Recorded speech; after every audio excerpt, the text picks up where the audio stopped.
Concerns are growing over the federal government's recent announcement of a 15% increase in its borrowing limit as a proportion of gross domestic product for the period 2020 to 2023. The Debt Management Office says it will target a 10-year average tenor of obligations in its portfolio, mainly from the domestic market, with long-term securities making up at least 70% of the stock. Correspondent Deji Badmus has that story. Nigeria has a serious cash crunch made worse by COVID-19 and low oil prices. The government has been borrowing massively to fund its budget. Despite the country's current debt level estimated at around $92 billion, the government wants to borrow more.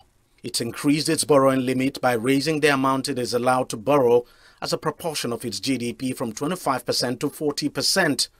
But some economic experts are against the idea. There is almost a consensus at this time that our debt profile is already approaching a threshold that we cannot consider to be sustainable. If we look at the components of our resources, of our revenue that we commit to debt service, it says sometimes close to 60%.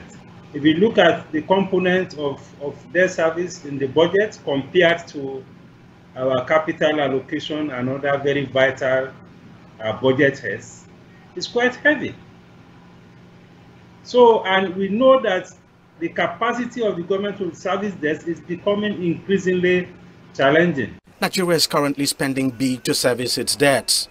In the third quarter of last year, the cost of debt servicing rose by 89%.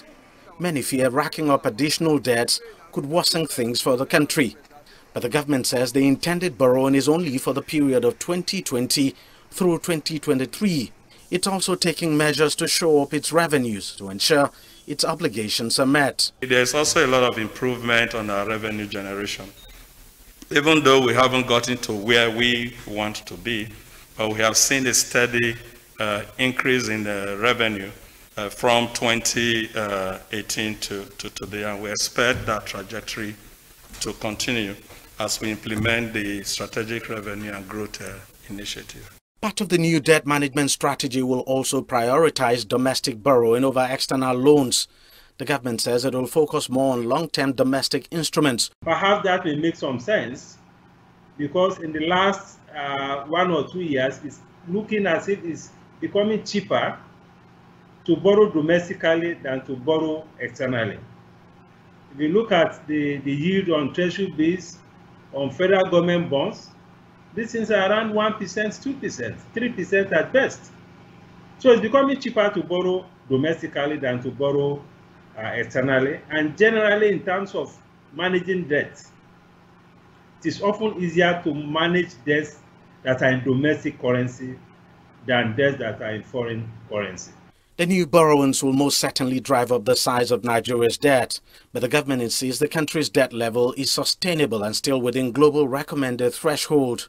It says without the new borrowings, it will be more than challenging for it to meet its financing needs and get the country on the path of growth.